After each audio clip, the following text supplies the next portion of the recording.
एक पेड़ के नीचे चिड़िया डरी हुई बैठी थी। वो रो रही थी और अपनी प्याज की फसल को देखे जा रही थी। ऐ ऊपर वाले, अब मैं क्या करूं? बहुत मेहनत की अपनी फसल की तैयारी में, मगर ऐसी बारिश में मैं अपनी प्याज की फसल को मंडी तक भी तो नहीं लेकर जा सकती।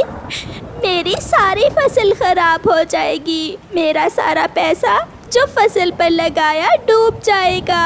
हर तरफ पानी ही पानी था। चिड़िया की प्याज की फसल में मेंढक बोल रहे थे। चिड़िया वहाँ से उड़ती है। वो अपने घर वापस आ रही थी कि रास्ते में कालू कौवा और गोरी कौवी उसे मिल जाते हैं। चिड़िया, ऐसी बारिश में तो अपने घर आराम से बैठ जाया करो।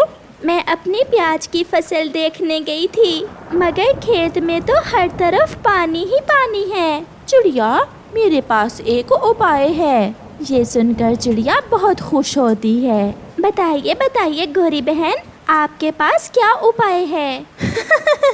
तुम ऐसा करो, अपनी प्याज की फसल मेंढकों को बेच दो। सुना है मेंढक प्याज बहुत पसंद करते हैं। ऐसा कहते हुए गोरी और कालू हंसने लग जाते हैं और चिड़िया वहाँ से चली जाती है। डूब गई, चिड़िया की प्याज की फसल डूब गई। चिड़िया बर्बाद हो जाएगी।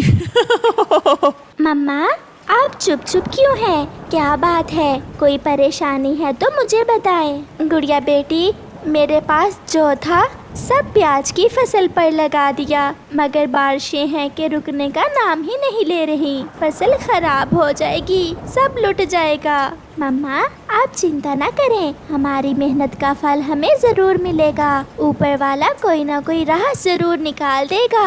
ऐसे ही दूसरे दिन चिड़िया और उसकी बेटी अपनी प्याज की फसल में बैठी हुई थी कि वहाँ कबूतर चाचा आ जाता है। चिड़िया चिड़िया, तुम्हारी भाभी प्याज वाले पकोड़े बनाना चाहती है। मुझे 5 रुपए के प्याज तो दे दो। ले जाएं कबूतर भैया, जितने आपका मन चाहे प्याज ले जाएं। वैसे भी तो मेरे प्याज पानी में ही गल सड़ रहे हैं। कबूतर चिड़िया से प्याज लेकर चला जाता है।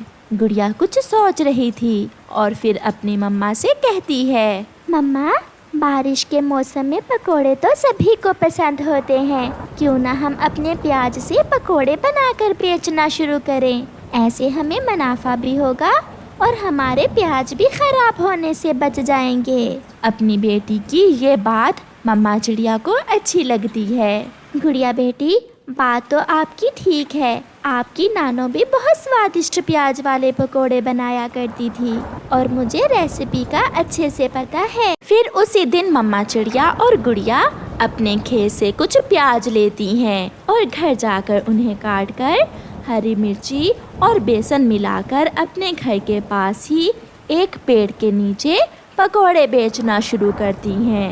मम्मा, मैं छाता पकड़ कर रखती हूँ और आप पकोड़े बनाएं। पकोड़ों की खुशबू दूर दूर तक जा रही थी। मिठू तोता खुशबू के पीछे पीछे वहाँ आता है। प्याज वाले पकोड़े, ये तो बहुत मजे के होंगे। चिड़िया, मुझे 5 रुपए के पकोड़े तो दो। ये पकोड़े बहुत स्वादिष्ट हैं। आप अपने पंख चाटते रह जाओगे। मिठू चिड़िया से पकोड़े लेकर खाता है। सुनो पक्षियों, सब सुनो, चिड़िया के पकोड़े बहुत बहुत स्वादिष्ट हैं। मिठू ऐसे शोर मचाता है। कुछ ही देर में चिड़िया के पास भीड़ लग जाती है और चिड़िया के सारे पकोड़े बिक जाते हैं और उन्हें काफी मुनाफा होता है।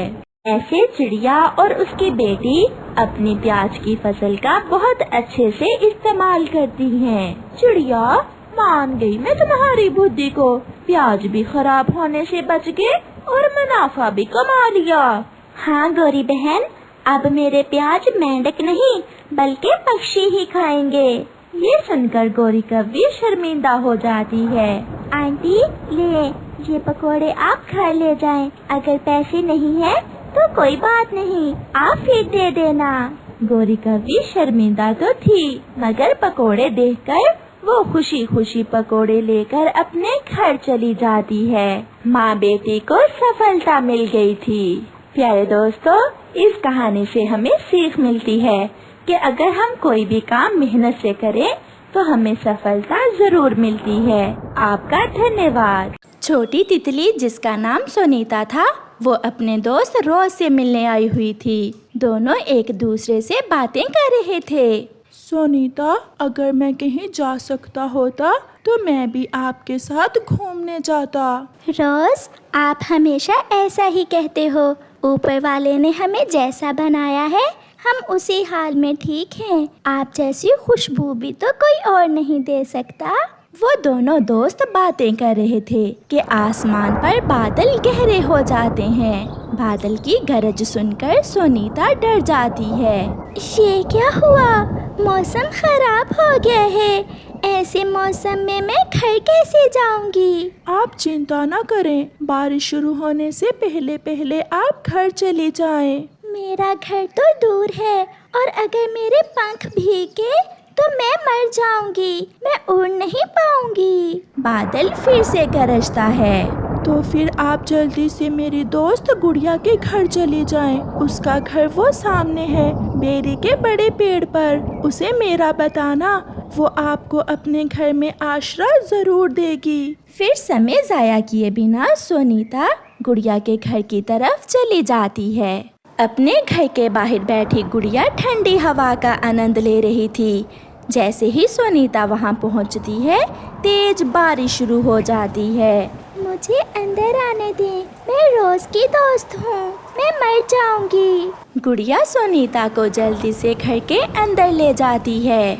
छोटी तितली, आप कहाँ से आई हैं और आप कौन हैं? मैं सोनीता हूँ। मैं अपने दोस्त रोज से मिलने आई थी कि तेज बारिश शुरू हो गई और रोज ने मुझे आपके पास भेज दिया।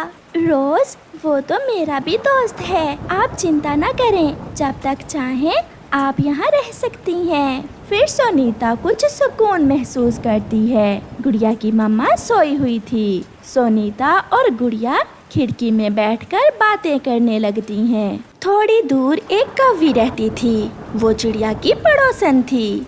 जग्गू, चलो जाकर देखते हैं चिड़िया ने आज क्या बनाया है। मम्मा मम्मा, चिड़िया आंटी ऐसी बारिश में हमेशा हलवा बनाती है, चलो चलें। गौरी अपने बेटे को साथ लेकर चिड़िया के घर आती है। गौरी, कैसे आई हो? मैं देखने आई थी कि तुम क्या कर रही हो। जग्गू की नजर सोनीता पर पड़ जाती है। मम्मा मम्मा तितली, मम्मा तितली, मुझे तितली लेनी है। मम्मा, मुझे तितली ले दे। अच्छा अच्छा, ले देती हूँ। गुड़िया, ये तितली कहाँ से आई तुम्हारे घर में? ये तुम जग्गू को दे दो, खेल लेगा बच्चा। ये मेरी दोस्त है और ये कोई खेलने की चीज थोड़ी है। ये शरारती बच्चे मेरे पंख तोड़ देते हैं। प्लीज मुझे इसे ना देना। गौरी, ये लो, ये हलवा मैंने बनाया था। ये लो और तुम जाओ यहाँ से। जग्गू रो रहा था, मगर गौरी हलवा लेकर जग्गू को साथ लेकर वहाँ से चली जाती है। आपने मेरी जान बचाई। मैं आपका ये एहसान कभी नहीं भूलूंगी। आप रोज की दोस्त हो, इसलिए आप मेरी भी दोस्त हो। ये तो मेरा फर्ज था। आधी रात हो जाती है। सब सो गए थे। बारिश से जंगल में हर तरफ पानी ही पानी था। एक जग्गू कौवा ही था जो जाग रहा था।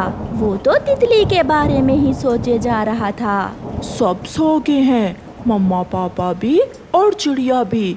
मैं अभी जाकर तितली को चुरा लेता हूँ। जग्गू अपने घर से निकलता है। वो सीधा गुड़िया के घर की तरफ जाता है और खिड़की से आहिस्ता से गुड़िया के घर में घुस जाता है। सोनीता और गुड़िया भी सोई हुई थीं। जग्गू जैसे ही आहिस्ता से सोनीता को पकड़ने के लिए आगे बढ़ता है, एक तरफ पड़ा दिया जग्गू के पंख से टकराकर उसके ऊपर गिर जाता है और जग्गू के पंख को आग लग जाती है। सब उठ जाते हैं। बचाओ बचाओ, मुझे बचाओ। फिर गुड़िया जल्दी से पानी डालकर जग्गू के पंख को लगी आग बुझा देती है। मुझे माफ कर दो, मैं तितली को पकड़ने आया था। अगर मैं आपके पंख की आग न बुझाती तो तुम कभी उड़ ना पाते। जग्गू बेटा, ऐसे किसी को तंग नहीं करते। मैं आप जैसे शरारती बच्चों से बहुत डरती हूँ। मैं फिर कभी तितलियाँ पकड़ने की जिद नहीं करूँगा। फिर जग्गू सुरक्षित अपने घर चला जाता है और उसे अच्छी सीख मिल चुकी थी।